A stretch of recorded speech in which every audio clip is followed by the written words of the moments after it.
Wala nga sa edad ang pagbibigay respeto. Yan ang pinatunayan ng isang 5 taong gulang na bata na nagpakita ng pagiging gentleman o gentle boy sa kasagsagan ng isang laro. Panoorin to.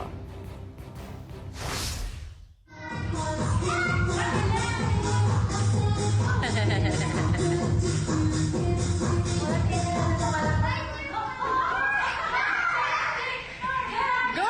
Look and sit! Sit! Sit! Gentleman!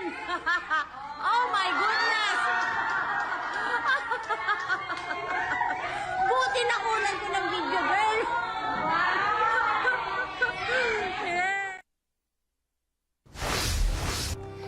Sa paggunita naman ng ikatlong anibersaryo ng pagkamatay ni dating Pangulong Noynoy Aquino, hatid natin ngayon ang pabawang quote of the night mula sa Ilana sa kanyang mga sinabi sa New York Times sa pagdepensa niya noon sa West Philippine Sea.